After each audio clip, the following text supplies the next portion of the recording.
விசுவாசியே நீ பதறாதே, விசுவாசியே நீ கலங்காதே, விசுவாசத்தால் நீதிமான் இன்றும் என்றும் பிழைப்பான்.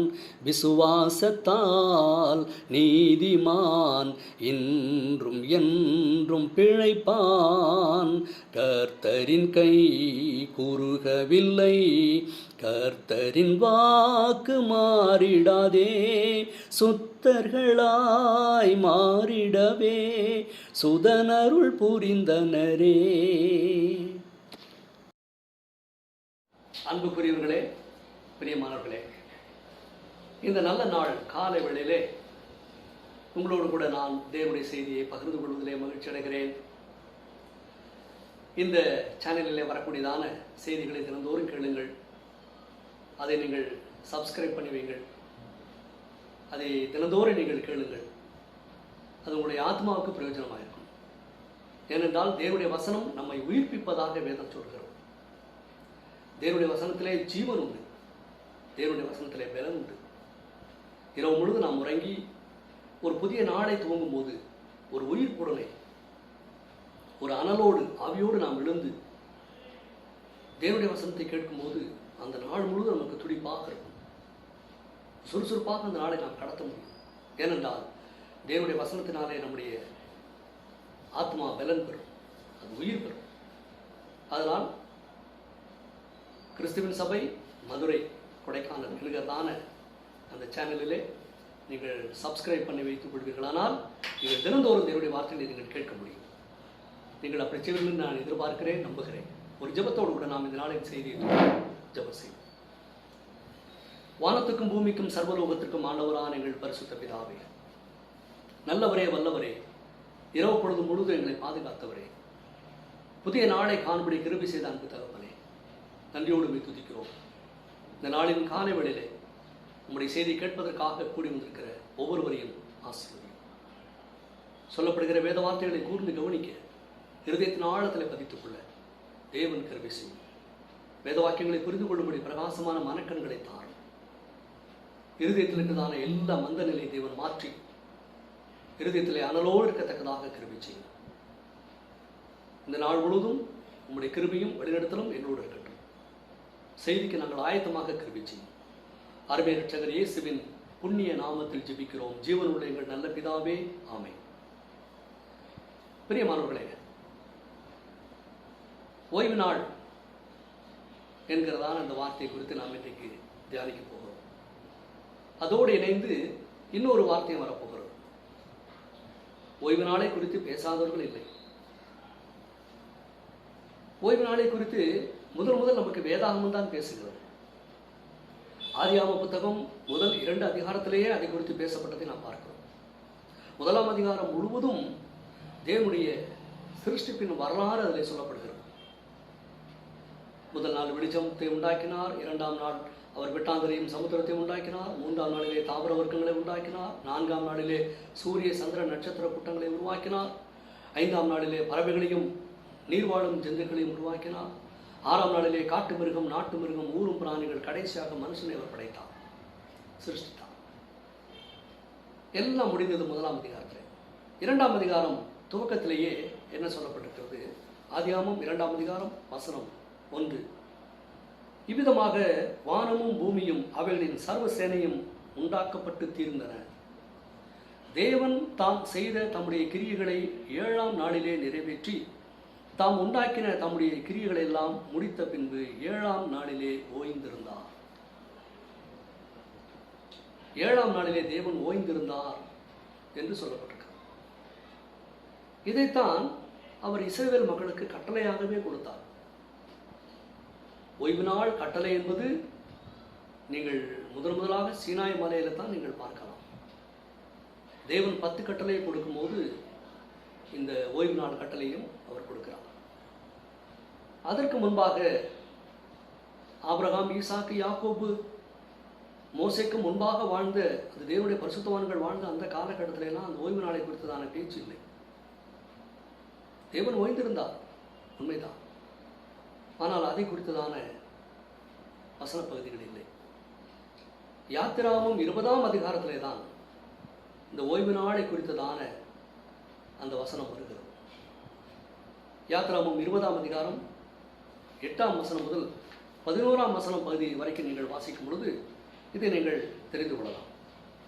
யாத்திராமம் 20 வசனம் 8 முதல் 11 வரைக்கும் வாசிக்கிறேன், கேளுங்கள். ஓய்வு நாளை பரிசுத்தமாய் ஆசரிக்க நினைப்பாயாக. 6 நாளும் நீ வேலை செய்து உன் கிரியைகள் எல்லாம் நடப்பிப்பாயாக. 7ஆம் நாளோ உன் தேவனாகிய கர்த்தருடைய ஓய்வு நாள். அதிலே நீயானாலும் உன் குமாரனானாலும் உன் குமாரத்தியானாலும் உன் வேலைக்காரனானாலும் உன் வேலைக்காரியானாலும் உன் மிருக ஜீவனானாலும் உன் வாசல்களில் இருக்கிற அந்நியனானாலும் யாதொரு வேலையையும் செய்ய வேண்டாம். கர்த்தர் 6 நாளைக்குள்ளே வானத்தையும் பூமியும் சமுத்திரத்தையும் அவைகளில் உள்ள எல்லாவற்றையும் உண்டாக்கி 7ஆம் நாளிலே ஓய்ந்திருந்தார். ஆகையால் கர்த்தர் ஓய்வு நாளை ஆசீர்வதித்து அதை பரிசுத்தமாக்கினார் என்று வேதத்திலே வாசிக்கிறோம். நன்கு கவனிங்கள். சிருஷ்டிப்பின் துவக்கத்திலே தேவன் 7ஆம் நாளிலே ஓய்ந்திருந்தார் என்று சொல்லப்பட்டிருக்கிறது. அதற்கு பிற்பாடு ஆயிரக்கணக்கான ஆண்டுகளாக, ஏறக்குறைய 2500 ஆண்டுகளாக அதை பற்றிதான செய்தி இல்லை. சீனாய் மலையிலே இஸ்ரவேல் ஜனங்கள் எகிப்திலிருந்து புறப்பட்டு சீனாய் மலையின் அடிவாரத்திலே வந்து தேவனுடைய 10 கட்டளைக்காக அவர்கள் அந்த மலையை சுற்றி காத்திருக்கிற வேளையிலே இந்த வார்த்தை அவர் பேசுகிறார். 10 கட்டளைகளில் ஒன்றாக இந்த ஓய்வு நாள் கட்டளை கொடுக்கப்பட்டது. அதை ஆசீர்வதித்து அதை பரிசுத்தமாக்குகிறேன் என்று அவர் சொன்னார். உண்மைதான். ஆனால் இன்றைக்கு அநேக மக்கள் இந்த ஓய்வு நாள் எது என்பதிலே குழம்பி போய் ஒரு மிகப்பெரிய மனக்குழப்பத்தில் இருக்கிறதை நாம் பார்க்கிறோம். ஏனென்றால் அவர்களுக்கு போதிக்கப்பட்டதான காரியங்கள் அப்படி.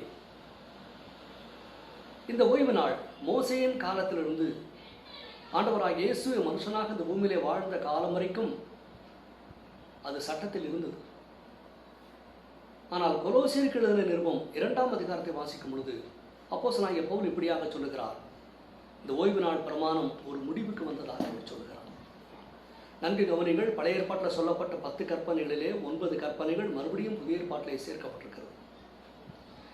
பழைய ஏற்பாட்டிலே ஒரே தேவன், என்னையன்றி உனக்கு வேற தேவர்கள் உண்டாயிருக்க வேண்டாம் என்று சொன்னார். அது உண்மைதான். அது புதிய ஏற்பாட்டில் எபேசியருக்கு எழுதின நிருபத்தை வாசிக்கும் பொழுது எபேசியர் 4ஆம் அதிகாரத்தில் பவுல் இப்படியாக சொல்லுகிறார். ஒரே அழைப்பு, ஒரே விசுவாசம், ஒரே நம்பிக்கை, ஒரே தேவன், ஒரே கர்த்தர், ஒரே ஞானஸ்நானம், ஒரே ஆவி, ஒரே சரீரம் என்று அவர் சொல்லுகிறார். அதே போல 2வது கட்டளை 10 கட்டளையில விக்கிரக ஆராதனை செய்ய வேண்டாம். மேலே வானத்திலும் கீழே பூமியிலும் தண்ணீரிலும் உண்டாயிருக்கிறவர்களுக்கு ஒப்பான யாதொரு சொர்பத்தியாயிலும் யாதொரு விக்கிரகத்தியாயிலும் நீ உனக்கு உண்டாக்க வேண்டாம். நீ அவைகளை நமஸ்கரிக்கவும் சேவிக்கவும் வேண்டாம். இது புதிய ஏற்பாட்டிலும் சொல்லப்பட்டிருக்கு. அடுத்து தேவனுடைய பரிசுத்த நாமத்தை வீணிலே வழங்க வேண்டாம். அது புதிய ஏற்பாட்டிலே சொல்லப்பட்டிருக்கு. தகப்பனை தாயும் கனம் பண்ணு, புதிய ஏற்பாட்டிலே உண்டு.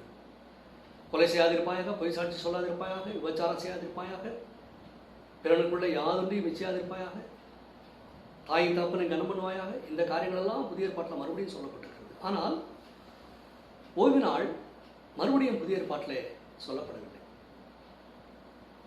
முதல் நூற்றாண்டு கிறிஸ்தவர்கள் ஓய்வு நாளிலே தேவனை ஆராதித்தார்கள், தொழுகை செய்தார்கள் என்று நமக்கு ஆதாரம் இல்லை.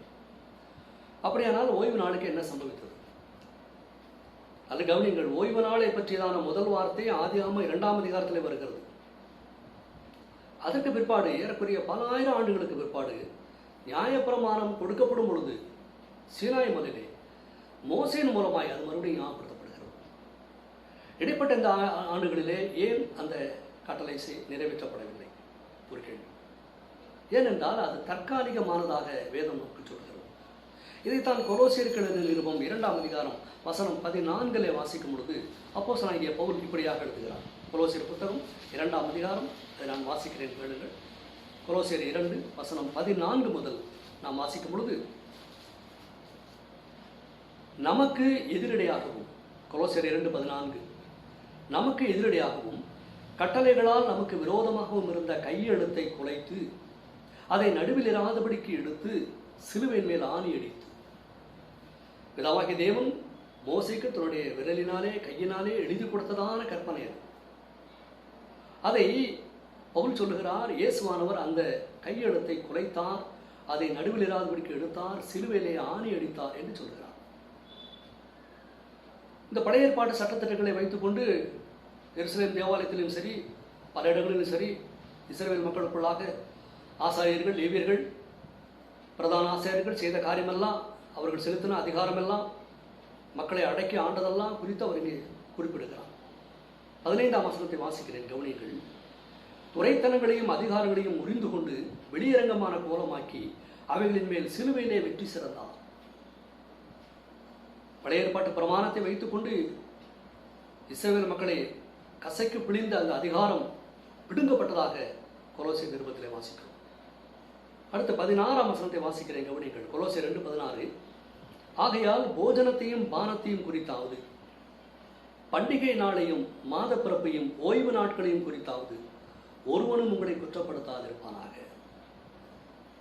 போஜனத்தையும் பானத்தையும் குறித்தாவது, பண்டிகை நாளையும் மாத பிறப்பையும் ஓய்வு நாட்களையும் குறித்தாவது ஒருவனும் உங்களை குற்றப்படுத்தாதிருப்பாங்க என்று அவர் சொல்கிறார். அப்படியானால் ஓய்வு நாளை ஏன் அனுசரிக்கவில்லை என்று இன்றைக்கு உங்களை யாரும் குற்றப்படுத்த முடியாது. ஏனென்றால் அது சிலுவையிலே ஆணி அடிக்கப்பட்டது. அப்படியானால் தேவனை தொழுது கொள்வதற்கு பழைய ஏற்பாடு காலத்திலே கொடுக்கப்பட்ட அந்த ஓய்வு நாளுக்கு பதிலாக மாற்றாக எந்த நாளிலே நாம் தேவனை தொழுது கொள்ள வேண்டும் என்று பார்க்கும் பொழுது நமக்கு வாரத்தின் முதலாம் நாள் என்று வேதத்திலே வாசிக்கிறோம். வாரத்தின் முதலாம் நாள். இந்த வாரத்தின் முதலாம் நாளை குறித்து நீங்கள் வேதத்திலே பல இடங்களிலே நீங்கள் வாசிக்கலாம்.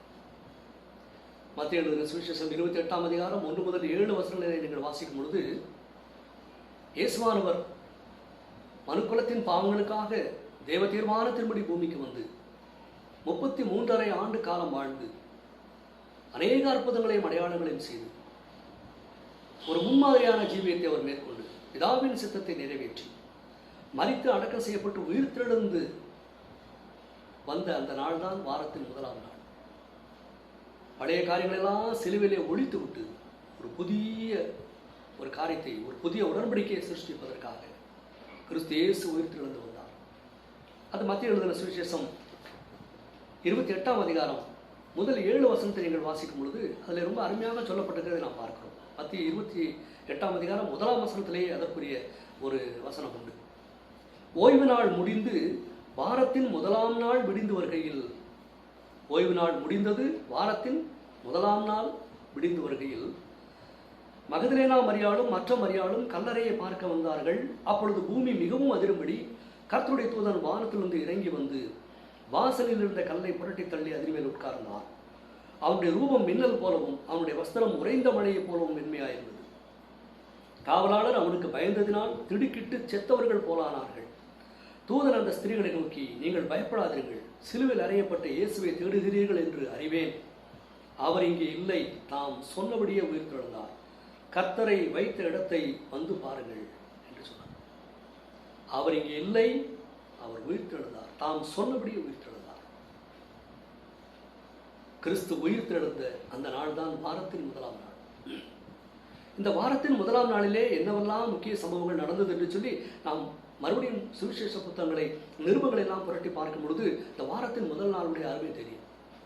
இன்றைக்கு அநேகர் பெருமை பேசிக் கொள்கிறார்கள். என்னவென்றால் பழைய ஏற்பாட்டிலே அவர்கள் 7ஆம் நாளிலே ஓய்ந்திருந்தார்கள், அப்படி நாம் ஓய்ந்திருந்தால் தான் அது ஆசீர்வாதம் என்று சொல்கிறார்கள். அல்ல, அது சிலுவையோடு முடிந்து போன ஒரு காரியம். இயேசு சிலுவையிலே அதை முடித்து வைத்தார், நிறைவேற்றி முடித்தார்.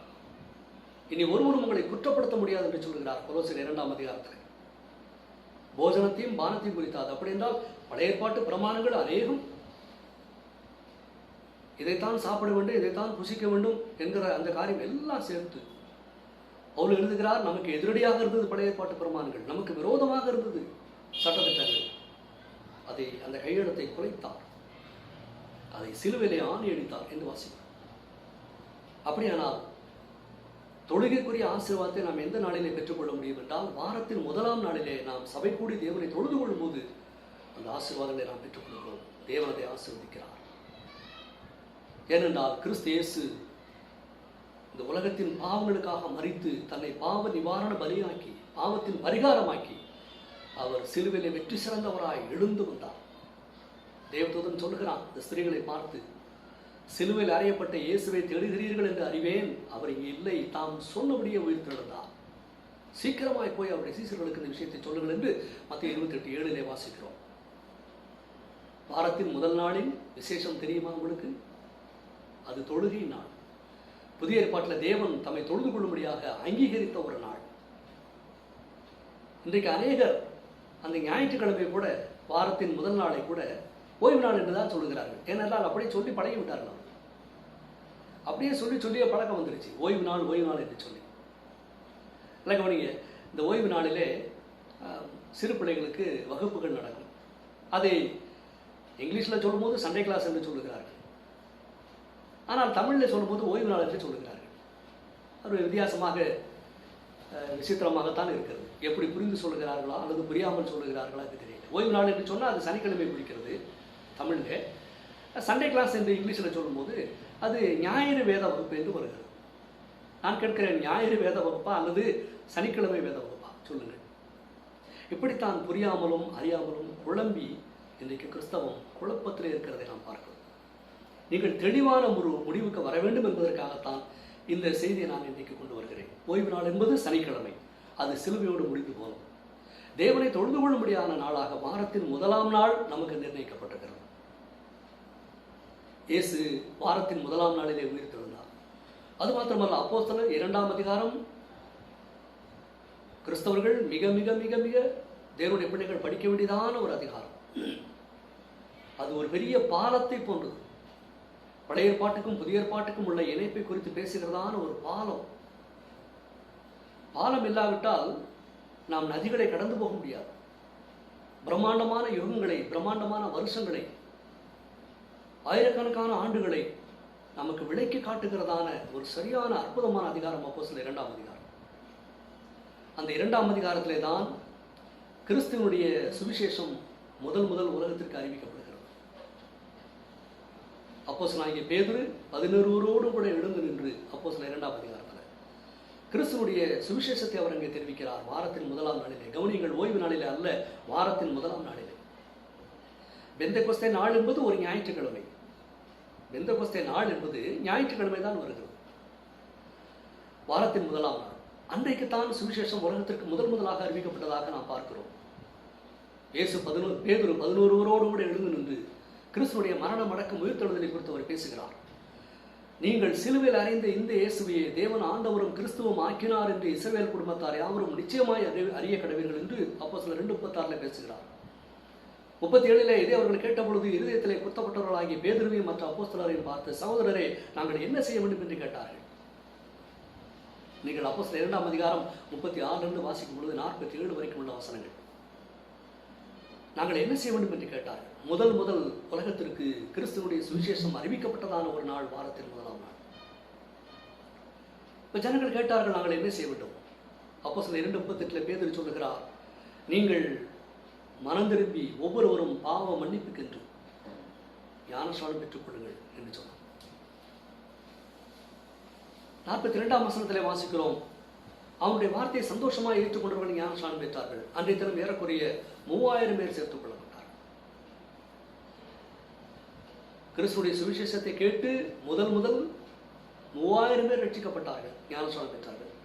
அந்த ரட்சிக்கப்பட்டு ஞானஸ்நானம் பெற்ற அந்த கூட்டம்தான் கிறிஸ்துவனுடைய சபை. அப்போஸ்தலர் 2:47 வாசிக்கிறோம், தேவனை துதித்து ஜனங்கள் எல்லாரிடத்திலும் தயவு பெற்றிருந்தார்கள். ரட்சிக்கப்படுகிறவர்களை கர்த்தர் அனுதினமும் சபையிலே சேர்த்துக் கொண்டு வந்தார். கேட்டது கிறிஸ்துவின் சுவிசேஷம். அவர்கள் ரட்சிக்கப்பட்டு சேர்க்கப்பட்டது கிறிஸ்துவனுடைய சபை.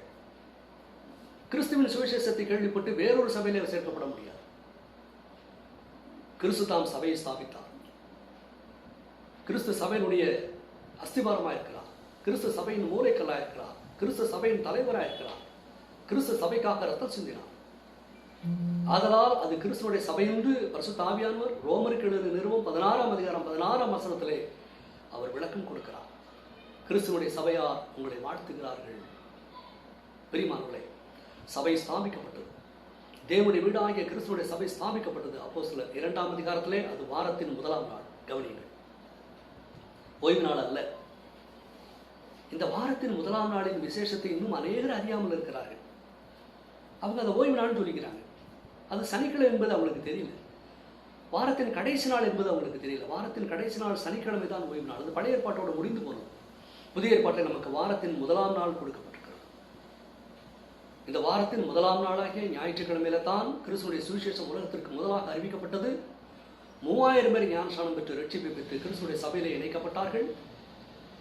அது மாத்திரமல்ல, கர்த்தருடைய பந்தி என்கிறதான அந்த அப்பம் பிட்குதல் நிகழ்ச்சி அப்போஸ்தலர் 2ஆம் அதிகாரம் வசனம் 42 நாம் பார்க்கிறோம். அவர்கள் ஞானஸ்நானம் பெற்றவர்கள், வாரத்தின் முதல் நாளிலே சபையிலே சேர்க்கப்பட்டவர்கள், அப்போஸ்தலருடைய உபதேசத்திலும் அந்யோன்யத்திலும் அப்பம் பிட்குதலிலும் ஜெபம் பண்ணுதலிலும் உறுதியாய் தெரிந்திருந்தார்கள் என்று பார்க்கிறோம். அதே அப்போஸ்தலர் புத்தகம் 20ஆம் அதிகாரம் வசனம் 7 இப்படியாக சொல்லுகிறது.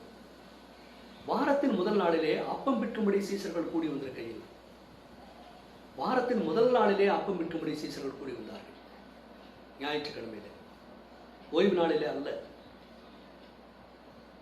வாரத்தின் முதல் நாளிலே அப்பம் பிற்கும்படி சீசர்கள் கூடி வந்தார்கள் என்று அப்போஸ்தலர் 20ஆம் அதிகாரம் 7ஆம் வசனத்திலே வாசிக்கிறோம். பிற்பாடு அந்த வசனம் சொல்லுகிறது, பவுல் மறுநாளிலே புறப்பட வேண்டும் என்று இருந்து நடுராத்திரி மட்டும் சம்பாசித்து பிரசங்கம் பண்ணி கொண்டிருந்தார். அந்த வாரத்தின் முதல் நாளிலே தேவனுடைய செய்தியை கேட்கும்படியாக ஜனங்கள் கூடி வந்தார்கள். இதெல்லாம் நடந்தது வாரத்தின் முதலாம் நாளிலே. அப்படியே 1 கொரிந்தியர் 16ஆம் அதிகாரம் வசனம் 1-2 வாசிக்கும் பொழுது, தேவனுக்கு என்று கொடுக்கிறதான அந்த காரியங்களும் இந்த வாரத்தின் முதலாம் நாள் நடந்ததாகத்தான் நம்ம வேதத்திலே வாசிக்கிறோம். அவர் சொல்லுகிறார், நான் வந்திருக்கும் போது பனஞ்செருக்குதல் இராதபடிக்கு உங்களில் அவனவன் வாரத்தின் முதல் நாள் தோறும் தன் வரவுக்கு தக்கதாக எதையாயிலும் தன்னிடத்திலே சேர்த்து வைக்க கடவுள் என்று சொல்கிறார். சேர்த்து வைப்பது எதற்காக? தேவனுக்கு என்று கொடுப்பதற்காக. அப்படியானால் அவர்கள் கொடுப்பதற்காக வாரத்தின் முதல் நாளிலே அவர்கள் ஆயத்தமாகி வந்தார்கள் என்று பார்க்கிறோம். இப்படி ஜனங்கள் கூடி வந்த அந்த கூட்டம் தான் சபை கூட்டம். எபிரேயர் 10ஆம் அதிகாரம் வசனம் 25 வாசிக்கிறோம், சபை கூடி வருதலை. என்றைக்கு? வாரத்தின் முதல் நாளிலே. சபை கூடி வருதலை சிலர் விட்டு விடுகிறது போல நாமும் விட்டு விடாமல் ஒருவருக்கு ஒருவர் புத்தி சொல்ல கடவோம் என்று சொல்கிறார். பெரியமானவர்களே, ஓய்வு நாளுக்கும் வாரத்தின் முதலாம் நாளுக்கும் வித்தியாசம் அறியாமல் பல கோடி மக்கள் உலகத்திலே இந்த வேதாகமத்தை கையில் வைத்துக் கொண்டு தவிக்கிறதை நாம் பார்க்கிறோம். அவர்களுக்கு உபதேசிக்கப்பட்டது அப்படி, அதற்குரிய வித்தியாசத்தை விளக்கி காட்டவில்லை. இன்றைக்கும் அநேக மக்கள் வாரத்தின் முதலாம் நாளாகிய ஞாயிற்றுக்கிழமையை ஓய்வு நாள் என்று அவர் சொல்லுகிறார்கள். சிலர் அதை விடுமுறை தினம் என்று எடுத்துக் கொள்கிறார்கள். அதனால்தான் அவர்கள் ஹாலிடே என்று சொன்னார்கள். ஆனால் ஆங்கிலத்திலே நாம் கேட்கும் பொழுது அது ஹோலிடேயாக, அது பரிசுத்த நாளாக இருக்கிறது. அதை நாம் புதிய ஏற்பாட்டில் வாசிக்கும் பொழுது அநேக பதங்களிலே வாரத்தின் முதலாம் நாள் விவரிக்கப்படுகிறது. கர்த்தருடைய நாள் என்றும், வாரத்தின் முதலாம் நாள் என்றும், ஆவிக்குரிய நாள் என்றும் அது வர்ணிக்கப்படுகிறது. பிரியமானவர்களே, ஓய்வு நாள் என்பது சனிக்கிழமை. அது பழைய ஏற்பாட்டு பிரமாணம். அது சிலுவையிலே கிறிஸ்துவால் ஆணி அடித்து அது நிறைவேற்றப்பட்டு அது முடிக்கப்பட்டது. இனி ஒருவரும் உங்களை ஓய்வு நாளை ஏன் அனுசரிக்கவில்லை, கடைபிடிக்கவில்லை என்று சொல்லி உங்களை குற்றப்படுத்த முடியாது. கிறிஸ்து சிலுவையிலே முடித்து தீர்த்தார். அவர் முடித்து தீர்த்து வைத்ததை மறுபடியும் எடுத்துக்கொண்டு வருவதற்கு நமக்கு உரிமை இல்லை. நமக்கு வாரத்தின் முதலாம் நாளை கொடுத்திருக்கிறார். இந்த வாரத்தின் முதலாம் நாள் தேவனை தொழுது கொள்ளக்கூடியதான ஒரு நாள். நீங்கள் வாரத்தின் முதலாம் நாளிலே கிறிஸ்துவனுடைய சபையிலே, கிறிஸ்துவனுடைய சபையார் கூடுகிற அந்த கூட்டத்திலே நீங்களும் போய் சேர்ந்து தேவனை ஆவியோடும் உண்மையோடும் தொழுது கொள்ள வேண்டும் என்று நான் விரும்புகிறேன். இந்த வசனத்தை கேட்ட உங்கள் யாவரையும் தேவன் ஆசீர்வதிப்பாராக. நாம் ஜெபம் செய்து இந்த செய்தியை நாம் முடிப்போம். ஜெபிப்போம். நேசிக்கிறதான அன்பின் பரிசுத்த பிதாவே, மன நிறைவான இந்த நல்ல நாளுக்காக நன்றி சொல்கிறோம். பழைய ஏற்பாட்டுக்கும் புதிய ஏற்பாட்டுக்கும் உள்ள வித்தியாசம், ஓய்வு நாளுக்கும் வாரத்தின் முதலாம் நாளுக்கும் உள்ள வித்தியாசம் இன்றைக்கு நீர் எங்களுக்கு உடைய வசனத்தை கொண்டு தெளிவுபடுத்துவதற்காக துதிக்கிறோம். தகப்பனே, இந்த செய்தியை கேட்ட ஒவ்வொருவரையும் ஆசீர்வதியும். இந்த விஷயத்திலே குழப்பத்தில் இருக்கிற ஒவ்வொருவரும் இந்த செய்தியை கேட்டு நிதானித்து தியானித்து, பழைய ஏற்பாட்டு பிரமாணம் சிலுவையோடு முடிக்கப்பட்டது, புதிய ஏற்பாட்டிலே கிறிஸ்து புது பிரமாணத்தை கொடுத்தார். இந்த புது பிரமாணத்திலே வாரத்தின் முதலாம் நாளிலே தொழுது கொள்ள வேண்டும் என்கிறதான அந்த சட்டத்தை மனப்பூர்வமாக ஏற்றுக்கொள்ள அநேகருடைய உள்ளங்களை திறந்துடணும். நீ கொடுத்த அந்த நல்ல செய்திக்கு நன்றி செலுத்துகிறோம். நீ வரக்கூடிய காலங்களிலே கிறிஸ்து தாம் ஸ்தாபித்த உருவாக்கின மாபெரும் சபையாகிய தேவனுடைய ராஜ்யமாகிய தேவனுடைய வீடாகிய கர்த்தருடைய குடும்பமாகிய கிறிஸ்துடைய சபையிலே அநேக மாற்று மக்கள் வாரத்தின் முதலாம் நாளிலே நம்மை தொழுது கொள்ள கூடி வர அநேகருடைய உள்ளங்களை ஆயத்தப்படுத்தும். இந்த நாளின் செய்திக்காக உங்களுக்கு நன்றி. கேட்ட யாவரையும் ஆசீர்வதியும். இந்த நாளின் நன்மைகளை தாரும், தீமைக்கு விலக்கும். அருமை ரட்சகர் இயேசுவின் விலையேற பெற்ற திவ்ய நாமத்தில் ஜெபிக்கிறோம். இரக்கத்தில் ஐஸ்வர்யமுள்ள எங்கள் நல்ல பிதாவே, ஆமென். ஆமென். தெரிந்தெடுத்தார் தம் மகிமைக்கென்றே பரிந்துரைத்திடுவார் பிழைத்திடுவோம். ரட்சிப்பினால் அலங்கரித்தே ரட்சகர் திருவடி சேர்ந்திடுவோம். தேவ ஆசீர்வாதம் பெருகிடுதே.